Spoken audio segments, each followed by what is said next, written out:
اہم بات ہے. اچھا ایک چیز اور بھی ہے کہ یہ ہماری عمومی زندگیوں کے اندر بھی بہت اثر انداز ہے.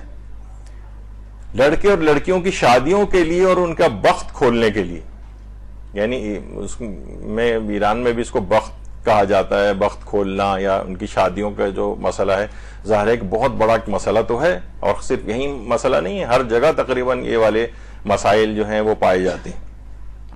آیت اللہ ناصر مکارم شیرازی نے اس کا ایک عمل بتایا ہے، اور یہ عمل ان کے اپنی آفیشیل ویب سائٹ کے اوپر بھی ہے. ان سے یہی والا سوال پوچھا گیا کہ بخت کھولنے کے لیے، قسمت کو اپنے صحیح کرنے کے لیے، اور لڑکے اور لڑکیوں کی شادی کی جو مشکلات ہیں اس کو دور کرنے کے لیے کوئی عمل بتائیے. تو آیت اللہ ناصر مکارم فرماتے ہیں کہ انہوں نے کہا کہ سب سے پہلے تو چیز یہ ہے کہ جس پہ عمل کرنا چاہیے ایسے افراد کو، وہ یہ ہے کہ ہر نماز کو اول اوقات میں ادا کریں، خصوصاً نماز فجر کو. کیونکہ ہم عام طور پہ یہ دیکھا جاتا ہے کہ لوگ جب دن نکل آتا ہے اس وقت تو نمازوں کو اول اوقات میں پڑھ لیتے ہیں، لیکن فجر کی نماز کو بالکل قضا ہونے سے چند منٹ پہلے کھڑے ہو کر پڑھا جاتا ہے. انہوں نے کہا ہے کہ ہر نماز کو اس کے اول اوقات میں ادا کرو، خاص طور پر نماز فجر کو بھی اول اوقات میں ادا کرو. پھر فرماتے ہیں کہ نماز فجر کو ادا کرنے کے بعد 70 مرتبہ اپنے دائیں ہاتھ کو اپنے سینے پر رکھ کر یا فتاحو کا ذکر کیا جائے. یا فتاحو، یا فتاحو کا ذکر بڑا، ویسے تو 70 دفعہ کا یہاں پر تذکرہ ہے، لیکن 135 دفعہ بھی بہت سی جگہوں کے اوپر لکھا ہوا ہے. خاص طور پر اگر انسان کو اپنی قسمتوں کے بند دروازوں کو کھولنا ہے تو اس ذکر پروردگار کے عالم یا فتاحو کو 135 دفعہ یا بہت سی جگہوں پہ 125 دفعہ پڑھنے کو کہا گیا ہے، تو یا کسی جگہ پہ 90 دفعہ بھی کہا گیا ہے.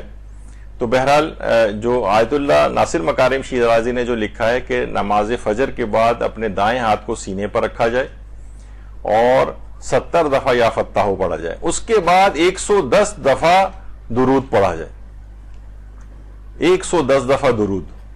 اس کے بعد فرماتے ہیں کچھ مقدار حوقلہ کی پڑھی جائے، جس پہ ہماری ایک نشست ہو چکی ہے، لا حول ولا قوت الا باللہ العلی العظیم. کچھ مقدار، یہ نہیں بتائی کہ کتنی، لیکن 10 دفعہ پڑھ لیں، 20 دفعہ پڑھ لیں، جتنا بھی.